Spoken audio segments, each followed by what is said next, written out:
Hey, what's up, everybody? Agamatsu today, and today we're going to talk about why metal is actually a hidden gem in terms of Deepwoken enchants. So the thing is, like, a lot of people really hate getting metal whenever they reroll their weapon enchant with armor enchants or whatever, and they're like, ugh, metal, like, I can't stand metal, I hate metal, and they would prefer to get something like Umbral Knight, Heroism, Vampirism, etc., right?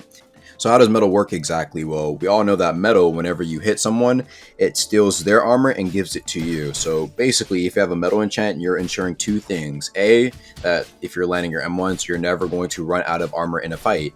And B, is that you're going to be stealing away your armor from your opponent, and eventually he's going to be losing his physical and elemental resistances from said armor pieces. And the reason why this is actually kind of huge is because a lot of times, that's like 30 to 35% damage resistance that they're getting from those armor pieces. So if you take away their armor pieces, then you're probably going to be in like a solid like 25-30% damage boost on all of your M1s. It's actually pretty crazy. And not just your M1s, that goes for your mantras as well. Another thing I'd like to point out is that it's really, really good against those super high HP Justicar builds. And I'll show you right here, like, and I'll use myself as an example. I was fighting someone with a Metal Serpent's Edge, and like I was like at 60% health when all of my armor was gone, and he just started chunking me. He started doing a ton of damage. And originally, if he was fighting me with like a Vampirism Serpent's Edge, it wouldn't have been that big of a deal. I would have been like, whatever, I can just eat those hits and heal up from my Bloodless/Reinforce. But I was taking a ton of damage from his hits.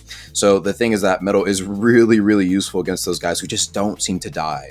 Now, there is, of course, one big issue with this is that people can just go up to a campfire and just sit down for like a second or two and get like 50% or 70% of their armor back before you go up to hit them. And yeah, I understand that is kind of a big issue, but a lot of times if you're fighting like a giant big gank, unless someone's like running away or they try and get away from you somehow, they're not going to be really able to sit down if you're constantly on them, especially if it's like a 1v1. Another thing I'd like to point out is that it is actually a lot better on specific weapons than others. So of course, like I brought out before, it's really good on Serpent's Edge. The thing is that it's based on the damage you do. So of course, Serpent's Edge being the most damage dealing medium weapon, it's going to go crazy on that.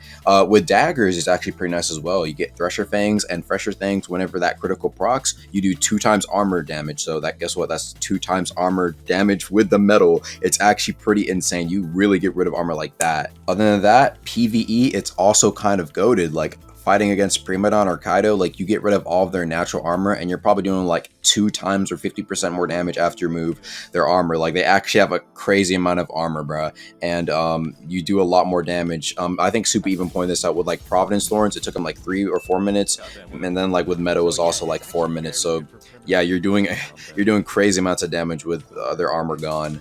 Anyway, that's gonna be all, guys. Hey, maybe try out a metal build and see how it works for you guys. I'll see you guys later. Peace.